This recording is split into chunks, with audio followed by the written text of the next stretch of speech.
Volgograd, January 2024. The cold here remains as brutal as the city's old name from 80 years ago, Stalingrad. The ground is frozen hard as steel, with temperatures plummeting to minus 25 degrees Celsius, forcing even modern machinery to scream in agony just to operate. Yuri Petrov, a seasoned construction foreman, was supervising the foundation digging for a new high-end apartment complex in the northern district, near the infamous Red Tractor Factory. This is the deadliest landscape in human history, a place where every meter of soil is a mixture of bone and scrap iron. Yuri was used to finding unexploded ordnance or rusted helmets, but that morning, his team's excavator bucket struck something unusual. It wasn't the clanging of metal against stone, but a jarring impact against ultra-thick reinforced concrete. Yuri signaled the machine to stop. He and his partner, Victor, jumped down into the 8-meter-deep pit. As the grey clay was cleared away, it revealed a concrete wall that was perfectly flat, without a single crack. But what was strange was its texture. Yuri was an industry veteran. He knew what post-war Soviet concrete looked like.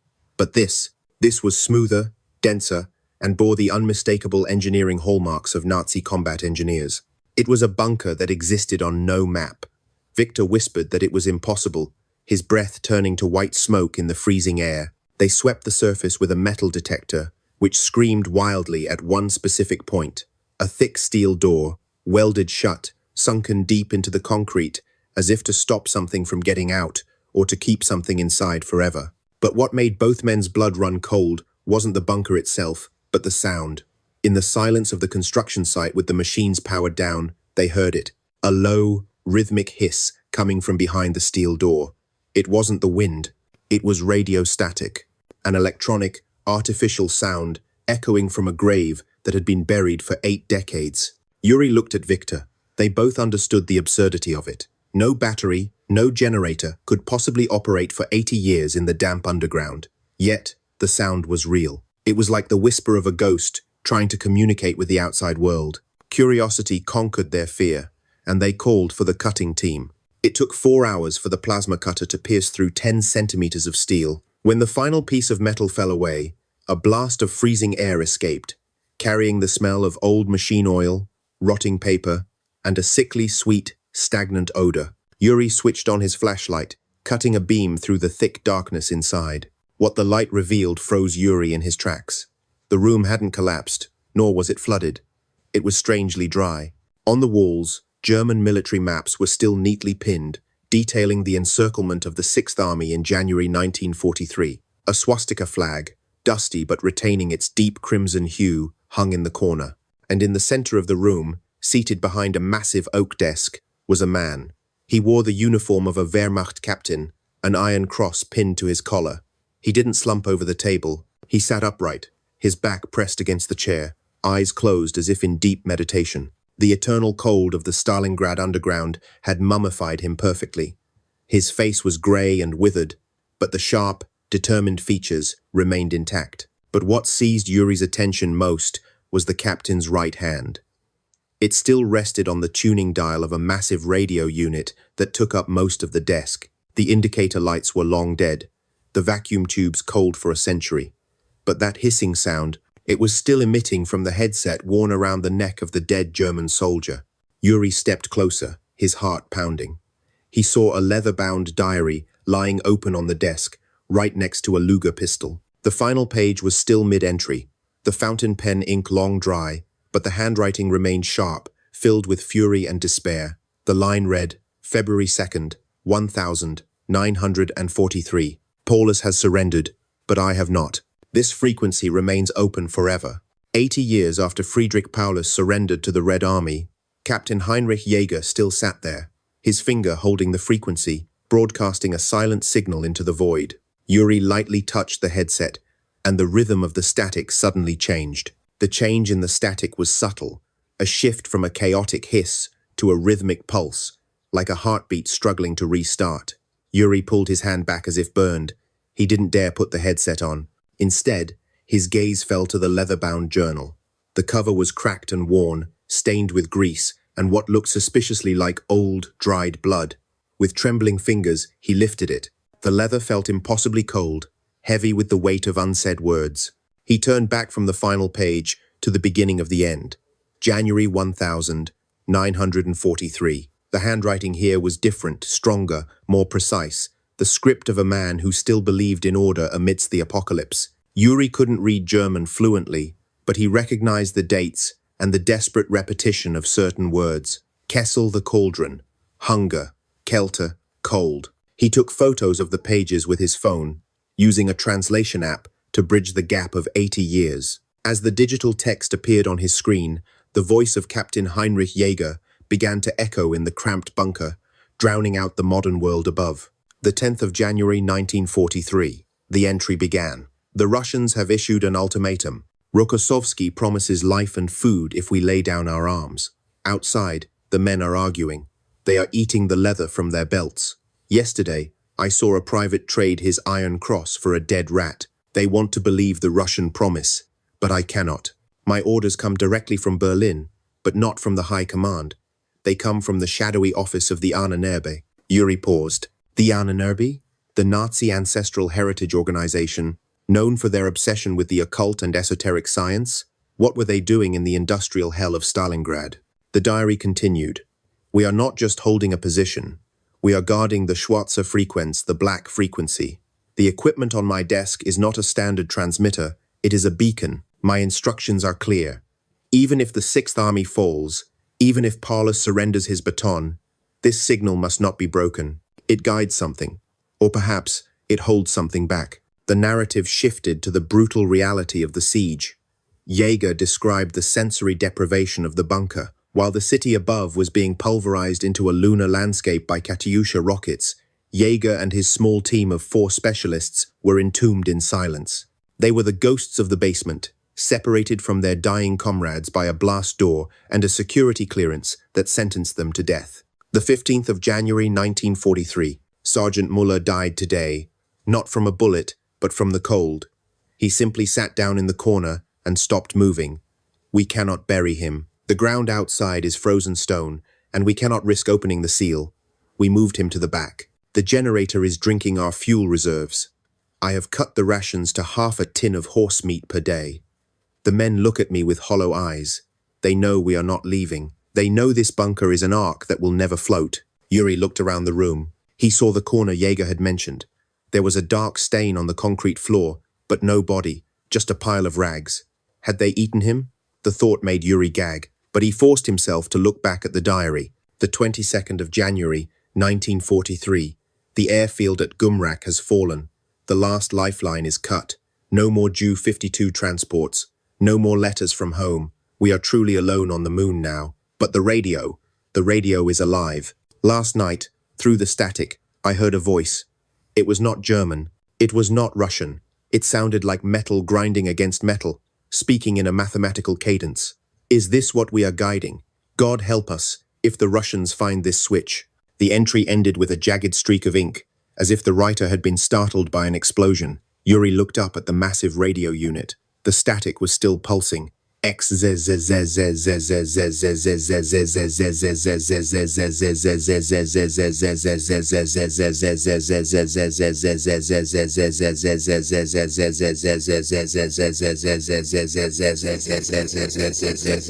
wasn't random noise. It was a pattern, and for the first time, Yuri realized the terrifying truth. The machine wasn't just transmitting, it was waiting for an answer. Yuri stared at the radio. The realization that the machine was waiting for a response made the air in the bunker feel suddenly thinner, as if the device were consuming the oxygen around them. He looked at Victor, his partner, who was standing by the blast door, looking pale. Victor was rubbing his temples, complaining of a sudden, splitting migraine. Yuri knew, with a sinking dread, that the headache wasn't from the fumes of the plasma cutter. It was the frequency. He returned to the diary, flipping pages with urgency. The entries from late January 1943 had become erratic. The handwriting spiked and dragged, mirroring the deteriorating mental state of Captain Jäger. The disciplined soldier was beginning to fracture, not under the weight of the Russian artillery, but under the influence of the machine he was sworn to protect. The 26th of January 1943. The entry read, "The generator died 2 days ago. The bunker is freezing. The thermometer reads -15 degrees. We are burning the furniture to melt snow for water. But the radio is still warm. I touched the casing today. It vibrates with heat, like a living animal. It is not drawing power from our batteries anymore. The Ahnenerbe scientist told me it was a prototype, a vril transmitter. I thought it was nonsense. Occult fairy tales. But now I see. It feeds on the tension. It feeds on the dying city above us. Yuri shined his flashlight under the heavy oak desk. He traced the thick cables running from the back of the radio. They didn't lead to a battery bank or a generator. They went straight down, disappearing into the solid concrete floor, drilling deep into the earth. Whatever powered this thing, it was coming from below, not above. The narrative in the diary turned violent. The 28th of January, 1943. Mutiny. Corporal Voss cracked. He started screaming that the voice in the static was his mother, calling him home. He tried to open the blast door. He wanted to let the Russians in, just to make the noise stop. I couldn't let him compromise the perimeter. I shot him. He fell against the map wall. I cannot drag him to the back with Muller. I am too weak. He lies there now, watching me. Yuri swung his light to the wall, covered in maps. There, near the floor, the concrete was stained dark, almost black. A rust-colored splatter marred the meticulous lines of the tactical charts. The physical evidence of Jaeger's descent into hell was right in front of them. The 30th of January 1943. It is just me and Lieutenant Klein left now. But Klein has stopped speaking. He sits in the corner, rocking back and forth, humming the same 3 notes over and over. They match the rhythm of the static. The 6th Army has collapsed. I heard the last transmission from headquarters this morning. They are surrendering. But my orders are absolute. Maintain the broadcast until the package is delivered. What package? Nothing has arrived. We are guarding a doorbell that no one is coming to ring. Yuri felt a chill that had nothing to do with the temperature. The diary revealed the tragic absurdity of their mission. These men weren't holding a strategic point. They were guarding a scientific experiment gone wrong, abandoned by a command structure that viewed them as expendable components in a machine they didn't understand. He turned the page to the 1st of February. The ink was splotchy, the pressure on the pen heavy enough to tear the paper. The 1st of February 1943. Klein is gone. He didn't die. He vanished. I fell asleep for an hour. Exhaustion took me. When I woke up, the blast door was still sealed from the inside, but Klein was gone. His uniform is on the floor. His boots are by the door. But he is not here. There is no way out. Am I going mad? Or did the machine take him? The static is louder now. It sounds like digging. It sounds like something is digging up towards us. Yuri dropped the book. A heavy, metallic clank echoed through the bunker. It came from the radio. The needle on the frequency dial, which had been frozen for 80 years, suddenly jumped to the red zone. The hissing static stopped abruptly, replaced by a sound that made Victor scream and drop to his knees, clutching his ears. It wasn't a voice. It was a coordinate, repeated in Morse code, broadcasting at a volume that shook the dust from the ceiling. And the coordinates weren't for Berlin. They were for right here. The deafening Morse code broadcast lasted for exactly 60 seconds, then cut out as abruptly as a guillotine blade. The silence that followed was heavy, ringing in Yuri's ears. Victor was curled on the floor, hands over his head, dry heaving from the sheer acoustic pressure.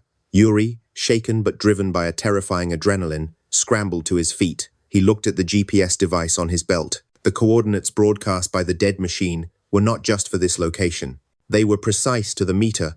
They pointed directly to the center of the bunker floor, right beneath his boots. He grabbed the diary again. He had to know. If the machine was a beacon, what had it called? And had it arrived in 1943? Or was it arriving now? He turned to the final entries. The handwriting had changed again. It was no longer the jagged scrawl of a madman, but the calm, flowing script of someone who had accepted their fate or transcended it. The 2nd of February 1943, noon. The entry read, "The digging has stopped. The noise from below has ceased. At first, I thought the Russians had detonated a mining charge to collapse the bunker, but there was no explosion, just a sudden, suffocating pressure. The air in the room has turned yellow, smelling of ozone and sulfur. My teeth ache. The radio is no longer hissing, it is singing, a low, harmonic tone that vibrates in my marrow." Yuri looked at the radio. The vacuum tubes were dark, but he could feel the static charge in the air, raising the hair on his arms. The diary continued. 14 hours. They are here, not the Soviets. The courier. I heard the lock on the lower maintenance hatch turn. That hatch has been welded shut since construction. It leads nowhere, only to the solid bedrock and the drainage pipes. But it opened. I heard the rusted hinges scream. I sat behind my desk, Luger in hand, waiting for a Russian commando or a rat. But nothing walked in. Yuri involuntarily glanced at the back of the room, behind the heavy desk. There was a small, rusted iron hatch near the floor, almost obscured by shadows. It was slightly ajar. Instead of a man, Jaeger wrote, a shadow spilled into the room. It did not move like smoke. It moved like liquid. It pooled in the center of the floor, absorbing the light from the lantern. The cold intensified. The frost on the walls grew into long, sharp spikes in seconds. And then, the voice in my head spoke clearly. It did not ask for the code. It asked for the vessel. Yuri felt a wave of nausea. The description was impossible, the hallucination of a dying, starving mind. Yet, the hatch in the corner was open, and the frost. Yuri noticed for the first time that the frost patterns on the walls weren't random. They formed geometric spirals, fractal patterns that hurt the eyes if you looked at them too long. The 2nd of February, 1943. 16 hours. I understand now. The Ahnenerbe did not send us here to observe the enemy. They sent us here to be the battery. The machine needs a biological component to close the circuit. Voss is dead. Muller is dead. Klein was taken. I am the last fuse. The shadow is waiting. It sits in the corner, wearing Klein's face, but its eyes are just black static. It told me that the 6th Army must fall, so that the sacrifice is complete. 1,000,000 souls to charge the gate. Yuri's hand trembled. The entry ended with a mundane, terrifying practicality. I have made my choice. I will not give them the satisfaction. I will not be the fuse. I am locking the frequency. I am setting the loop. If I stay at this desk, if I keep my hand on the dial, I can hold the gate shut. I will freeze here. I will die here.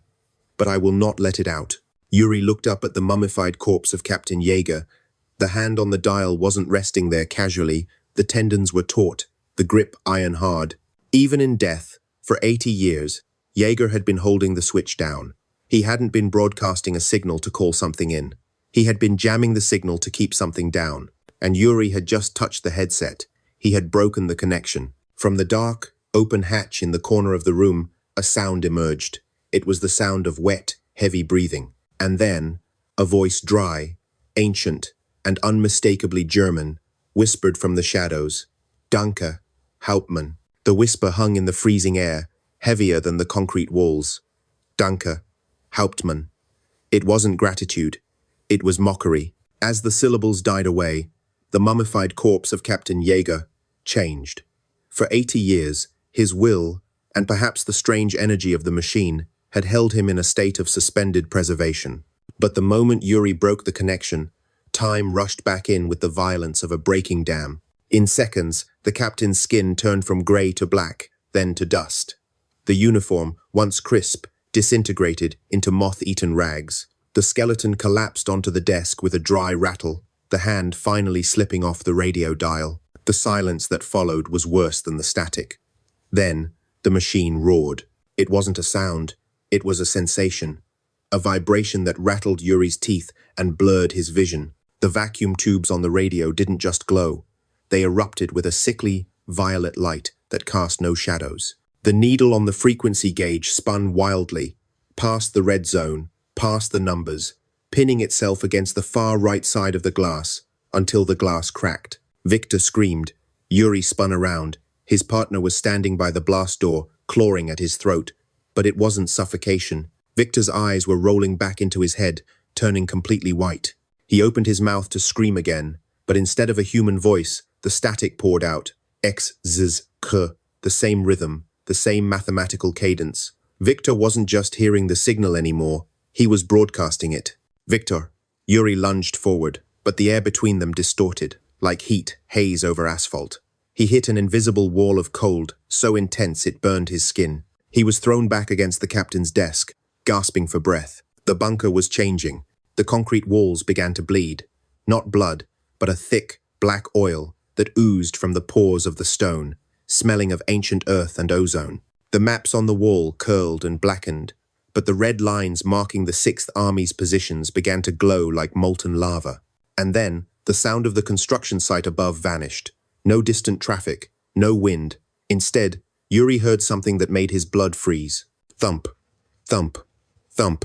Artillery, heavy, rhythmic, and terrifyingly close. But it wasn't the sound of modern guns. It was the distinct, whistling shriek of Katyusha rockets, the Stalin's organs of 1943. Yuri scrambled to his feet, clutching the diary as if it were a shield. He realized with dawning horror that the bunker hadn't just preserved the past, it was anchored to it. Jaeger hadn't just been holding a creature back, he had been holding time back. By breaking the circuit, Yuri hadn't just released a monster, he had merged 2 points in time. The year 2024 was dissolving, and 1943 was flooding in to take its place. From the open hatch in the floor, the shadows began to rise, taking solid form. They didn't look like monsters, they looked like soldiers. Men in tattered grey uniforms, faces missing, limbs frozen black, the lost souls of the cauldron, the million men who died in the snow, were answering the call of the black frequency. And Victor? Victor stopped screaming. He turned slowly to face Yuri, his posture rigid, military. He raised a hand in a stiff, mechanical salute. "The cycle is complete," Victor said, his voice overlapping with the dry, rasping tone of the entity. "The Sixth Army is ready for inspection." Yuri stumbled back against the cold concrete, his mind struggling to process the nightmare unfolding before him. The bunker was no longer a silent tomb. It was a theater of war, replaying its final, tragic act. The shadows that had risen from the floor solidified into flesh and blood, or at least, a gruesome imitation of it. 3 men now stood in the room, ignoring Yuri completely. They wore the tattered, filth-encrusted uniforms of the Sixth Army's final days. Their faces were gaunt, skin stretched tight over cheekbones like parchment, eyes hollowed out by starvation. Yuri recognized them from the descriptions in the diary. The one with the frostbitten fingers wrapped in dirty rags was Sergeant Muller. The one pacing nervously by the map wall, muttering to himself, was Corporal Voss. And the third, standing at attention before the possessed Victor, was Lieutenant Klein, the man the diary said had vanished into thin air. But they weren't whole. As they moved, Yuri saw the flickering glitches in their existence. Muller's chest was a gaping wound of shrapnel, yet he stood upright. Voss's jaw hung slack, unnaturally loose, as if broken. They were echoes, trapped in a loop of suffering, summoned back by the frequency Victor was now broadcasting. "Report," Victor barked, but the voice wasn't his. It was crisp, authoritative, and terrifyingly cold, the voice of the machine itself. "The perimeter is breached," Herr Hauptmann, the ghost of Lieutenant Klein, replied, his voice sounding like dry leaves skittering on pavement. "The Russians are at the tractor factory. The 24th Panzer Division has ceased to exist. General Strecker is holding the northern pocket, but he has no ammunition." Yuri pressed his hands over his ears, but the sounds of the past bypassed his eardrums and vibrated directly in his skull. He heard the roar of T-34 tanks grinding over rubble. He heard the distinctive ripping sound of MG-42 machine guns firing their last belts. And louder than anything, he heard the psychological warfare of the enemy. From the walls of the bunker, a voice boomed the Soviet propaganda loudspeakers that had tormented the Germans for weeks. Every 7 seconds, a German soldier dies in Russia. Stalingrad is a mass grave. Tick, tock, tick, tock. Yuri tried to move towards the blast door, to drag Victor out of this madness, but the door was gone. In its place was a wall of solid ice, black and opaque. He was trapped in the cauldron. The smell hit him, then a physical blow to the gut. It wasn't the stale air of 2024 anymore. It was the stench of 1943. Unwashed bodies, gangrene, cordite, boiled horse meat, and the metallic tang of old blood. It was so real, so pungent, that Yuri gagged. "We need the coordinates," Victor, or the entity, said, stepping closer to the ghost of Muller. "The gate is open. The courier has arrived." The ghost of Muller turned slowly. For the first time, one of the apparitions looked directly at Yuri. Muller's eyes were milky white, blind yet piercing. He pointed a trembling, frost-bitten finger at Yuri. "He does not have the package," Muller whispered. "He is empty." Victor's face twisted in rage. The static noise screaming from his mouth intensified, cracking the glass of the pressure gauges on the walls. Then he will be filled. The Sixth Army needs a vessel. We cannot leave this place until the exchange is made. Yuri realized with a jolt of terror what the courier meant. They weren't waiting for a message. They were waiting for a replacement. Captain Jaeger had held the line for 80 years, jamming the signal to keep these souls trapped in the dark. But Yuri had broken the seal. Now, the army wanted out, and they needed living bodies to occupy. The ghosts began to advance. They didn't walk. They glided, their boots not touching the floor. The frost on the walls grew out like thorns, reaching for Yuri. Desperate, Yuri looked at the diary still clutched in his hand. He flipped to the very end, past the last written entry, to the back cover. There, scratched into the leather with what looked like a fingernail, was a diagram, a circuit schematic, and a single German phrase. Nur das Blut bricht den Kreis. Only blood breaks the circle. Only blood breaks the circle. The words screamed from the leather page, a desperate instruction left by a man who had spent 80 years dying by inches. Yuri looked up from the diary, his eyes locking onto the mummified dust that used to be Captain Jaeger. He finally understood the physics of the horror. Jaeger hadn't just been sitting there. He had been a component. The cables running from the radio didn't go to a generator. They went into the chair, into the armrests, into the man. For 8 decades, the machine had been drawing bioelectricity, life force, and blood from the captain to keep the containment field active. He was the anode in a circuit of damned souls. And Yuri had just pulled the plug. You understand now, Victor said, his head twitching at an unnatural angle. The static pouring from his mouth was now mixed with wet, gurgling sounds, as if his lungs were filling with fluid. The machine does not run on electricity. It runs on entropy. It runs on the end of things. The ghost of Sergeant Muller stepped forward, passing through the corner of the heavy oak desk as if it were made of smoke. The frost on his uniform wasn't melting. It was spreading, turning the air around him into a freezing vacuum. We are cold, Muller whispered, the sound echoing from everywhere and nowhere. The captain kept us warm. He gave us his heat. But he is ash now. We need a new fire. Yuri scrambled backward, his boots slipping on the oil-slicked floor. He crashed into the map wall, dislodging old thumbtacks that fell like rain. His hand brushed against something cold and heavy on the desk, the Luger P8. Without thinking, driven by the primal instinct of a cornered animal, Yuri grabbed the weapon. It was frozen solid, the steel biting into his palm. He racked the slide. Miraculously, the German engineering held true. The toggle action snapped back and forth with a sharp metallic clack. He aimed the barrel at Victor's chest. "Stop!" Yuri screamed, his voice cracking. "Victor, fight it. Don't let them in." Victor didn't blink. He smiled, a gruesome expression that stretched his lips too wide, tearing the corners of his mouth. "Victor is not here," the entity replied calmly. He was weak. His frequency was easy to overwrite. But you are resisting. That makes you potent.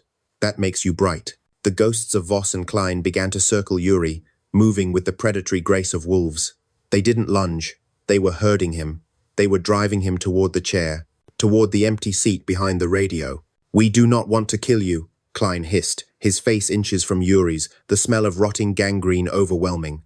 "Death is useless to us. The dead have no voltage. We need you to sit. We need you to take the watch." Yuri realized their plan with a sickening jolt. They didn't want to escape into the world above to kill. They wanted to swap places. They wanted Yuri to take the chair, to become the new guardian, the new battery, so they could finally pass on, or worse, walk out of this bunker, wearing Victor's skin. "Never," Yuri spat.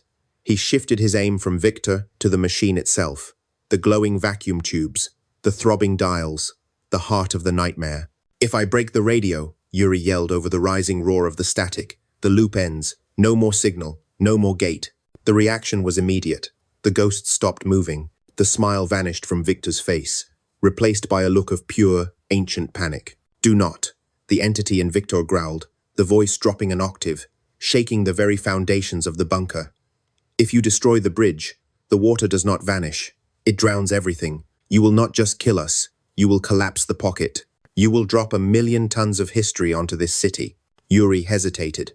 His finger tightened on the trigger of the Luger. Was it a bluff? Or was the machine the only thing holding the crushing weight of 1,943 from obliterating the reality of 2024? "Choose," Muller whispered, pointing a skeletal hand at the empty chair. sit and bleed for us, or shoot and die with us. Yuri looked at the chair, then at the machine, then at his possessed friend. He took a breath that tasted of ozone and death. I choose option 3, Yuri said. He didn't shoot the machine. He turned the gun and fired 3 shots into the ceiling, directly into the ventilation shaft where the fresh air cables ran. He wasn't trying to break the radio, he was trying to bring the roof down. The echoes of the 3 gunshots were swallowed by a much louder, deeper sound. It was the groan of the earth itself. Yuri's gamble was based on a construction foreman's instinct. The bunker was strong, but the ventilation shaft was a scar in the concrete, a wound that had never healed. The bullets shattered the rusted support brackets that held the main intake pipe. For a second, nothing happened. Then, a spider web of cracks exploded outward from the bullet holes, racing across the ceiling faster than the eye could follow. "You fool!" the entity inside Victor screamed. It wasn't the mechanical voice of the machine anymore. It was a human scream, raw, desperate, and terrified. "You are not closing the gate. You are burying us in the void." Yuri didn't wait for a debate. He dove under the heavy oak desk just as the first slab of concrete gave way. The ceiling came down not as dust, but as a landslide. Tons of wet clay and frozen bedrock, held back for 80 years by German engineering, finally won the war against gravity. From beneath the desk, huddled next to the skeletal remains of Captain Jaeger, Yuri watched the end of the world. The radio unit, the beating heart of the nightmare, was the first casualty. A slab of reinforced concrete the size of a tombstone crashed directly onto the desk, smashing the vacuum tubes and crushing the metal casing. The effect was instantaneous and violent. The purple light that had illuminated the room didn't just fade, it imploded. A shockwave of pure darkness blasted outward. The screeching static cut off, replaced by the terrifying roar of crumbling stone. And the ghosts? They didn't vanish. They were torn apart. Without the frequency to anchor them to 2024, the physics of their own time reclaimed them. Yuri saw Sergeant Muller's frozen face distort, stretching like rubber being pulled into a vacuum cleaner before dissolving into black smoke. The illusion of the 1943 bunker flickered and died. The maps, the flag, the frost, it all disintegrated, replaced by the crushing reality of falling dirt. Yuri squeezed his eyes shut and covered his head, screaming as the desk above him groaned under the weight of the collapse. He felt the structure shifting, the legs of the table buckling. He was being buried alive, just as the men of the 6th Army had been. Then, the noise stopped. The silence that followed was absolute. No static, no artillery, no screaming, just the heavy, suffocating pressure of total darkness. The air was thick with dust, making every breath a struggle. Yuri reached up. His hand hit wood. The desk had held. He was trapped in a pocket of air no bigger than a coffin, buried under 8 meters of Stalingrad soil. He tried to call out for Victor, but his throat was filled with grit. He fumbled in the dark, his hand brushing against something cold. It wasn't the gun, it was the radio headset, broken, twisted, and silent. But as Yuri lay there, waiting for the oxygen to run out, he realized something. The cold was gone. The supernatural, bone-deep freeze that had permeated the bunker had lifted. The temperature was rising. It was still cold, earth cold, but it was natural. He tapped on the wood of the desk. Tap, tap, tap. From somewhere in the darkness, beyond the wall of debris, a weak voice answered. Not a ghost, not a machine. Yuri? It was Victor, and he sounded like himself. Yuri? The voice came again, coughing through the dust. It was weak, trembling, but it was human. It lacked the metallic, multi-layered resonance of the entity. Yuri pushed against the debris, trapping his legs, groaning as he slid out from under the ruined desk. He clicked his flashlight on. The beam cut through the thick cloud of pulverized concrete like a lighthouse in fog. He found Victor sitting against a pile of rubble where the blast door used to be. The man looked terrible. His eyes were bloodshot. His nose was bleeding profusely, and his skin was gray with dust. But when he looked up at the light, he squinted in pain. The milky white blindness was gone. His pupils were black, dilated with shock. "What happened?" Victor rasped, wiping blood from his lip. I remember hearing a sound, a frequency, and then cold, just cold, like drowning in ice water." Yuri didn't answer immediately. He swung his light around the room. The bunker had been transformed. The geometric frost patterns were gone. The strange, black oil that had bled from the walls had dried into crusted flakes that looked like rust. The oppressive, heavy atmosphere of 1,943 had evaporated, replaced by the mundane, damp air of a collapsed basement. But the most terrifying change was the bodies. Before the collapse, the ghosts of Muller, Voss, and Klein had been standing there, flesh and blood, reanimated by the machine. Now, in the harsh light of 2024, they were gone. In their place, lying on the floor among the rubble, were 3 piles of rags and bones. Time had caught up. The 80 years that Captain Jaeger had held at bay had crashed down in a single second. The decomposition that should have taken decades had happened instantly. The uniforms were rotted shreds, the leather belts were brittle and cracked. The flesh had turned to dust, leaving only yellowed skulls grinning in the darkness. Yuri turned the light back to the desk. The radio unit was a crushed wreck of glass and twisted metal. And Captain Jaeger, the mummified figure that had sat vigil for a century, was no more. The impact of the ceiling slab had shattered him. There was nothing left but a heap of dust and a few scattered bones mixed with the debris of the radio he had guarded. The man and his machine had been destroyed together, finally released from their duty. "We need to get out," Yuri said, his voice sounding loud in the small space. "The air is thin." "Did we find anything?" Victor asked, struggling to stand. "I feel like we found something bad." Yuri looked down at his hand. He was still clutching the leather diary. It was the only thing in the room that hadn't aged or decayed. The leather was still supple, the pages crisp. It was the black box of this disaster, the only proof that they hadn't just hallucinated the end of the world. "We found the past, Victor," Yuri whispered, "and we buried it." From above them, a new sound vibrated through the piled earth. Whir, whir. It was the sound of a heavy industrial drill. The construction crew on the surface had realized the ground had caved in. They were digging for survivors. Yuri slumped against the wall, exhaustion washing over him. The adrenaline was fading, leaving his hands shaking uncontrollably. He looked at the shattered remains of the radio one last time. A piece of the front panel had broken off, revealing a metal plate riveted to the chassis. Yuri wiped the dust away with his thumb. It wasn't a Wehrmacht serial number. It wasn't a manufacturer's mark from Siemens or Telefunken. It was a single phrase, etched into the steel in Latin: "Porta est intus." The door is inside. Yuri closed his eyes. They had destroyed the radio. They had collapsed the bunker. But as the sound of the rescue drill grew louder, he couldn't shake the feeling that they hadn't closed the door. They had just broken the lock. The drill broke through the ceiling 5 minutes later. A beam of blinding, artificial sunlight from the surface cut through the gloom, illuminating the dust-choked tomb. But the first faces Yuri saw weren't firefighters or paramedics. They were men in unmarked grey hazmat suits, wearing tactical respirators that hid their humanity completely. They didn't ask if Yuri and Victor were hurt. They didn't ask what happened. They moved with the cold, silent efficiency of a machine that had been waiting for this exact moment. One team pulled the survivors out, checking them with Geiger counters that screamed in protest. Another team, armed with flamethrowers and heavy containment canisters, descended into the hole. Yuri was dragged onto the frozen mud of the construction site. He gasped, his lungs burning with the shock of fresh, -20-degree air. He tried to stand, to tell someone about the captain, about the diary hidden inside his jacket, but a gloved hand pushed him down. A needle pricked his neck. Sedative.